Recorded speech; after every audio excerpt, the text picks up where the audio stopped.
All eyes on the state of Alabama on the eve of a special election down there. Republican Roy Moore currently in the lead as he denies accusations of sexual misconduct. That lead, according to the Real Clear Politics average. Question is, will it be enough for evangelicals in that state to put their faith in him, in Roy Moore? Joining us now to weigh in is Fox News contributor Pastor Robert Jeffress. Pastor, thanks so much for joining us.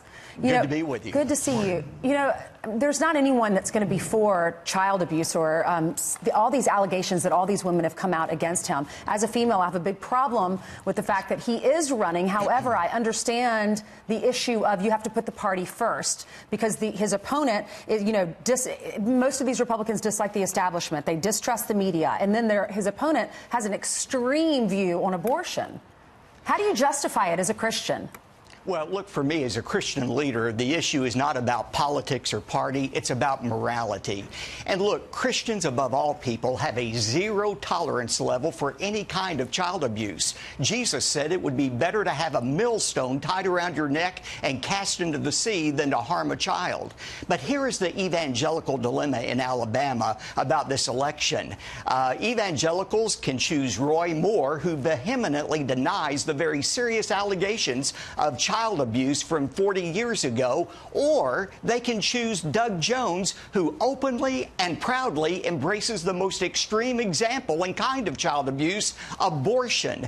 Doug Jones has said in interviews that he favors no restrictions on abortion, meaning that if a woman decides she doesn't like the gender of her unborn child, she can get rid of it. Or if in the 30th week of pregnancy she decides she really doesn't want a child, she can kill that child. That is not only horrific, it's barbaric, and I believe it is Doug Jones' horrific, barbaric views on abortion that will cause evangelicals in the end to vote for Roy Moore. Well, Pastor, I saw an ad from Mr. Jones down in Alabama that ran over the weekend, and he says he is not for late-term abortion, but he is for abortion.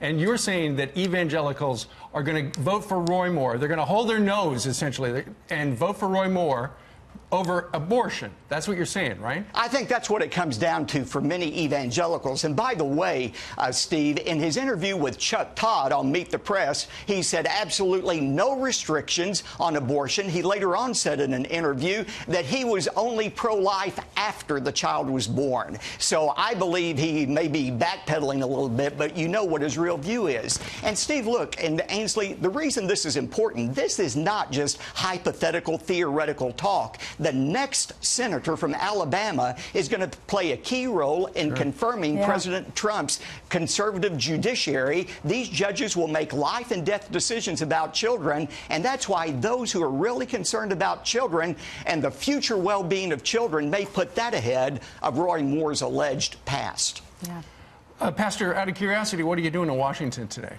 Well, actually, I'm looking forward to seeing the president a little bit later in the day today. Some faith leaders are going to be talking with him. And look, we are so excited about this president and all he is accomplishing. The Jerusalem decision last week, what he's doing in appointing conservative judges. He has a groundswell of continued support from evangelical Christians. And we love what this president is doing for America. Okay. Pastor Robert Jeffress, he is the pastor of First Baptist in Dallas. If you're in the area, check it out. It's a great service. Thanks so much, Pastor. Great to see you. God bless you. Thank you.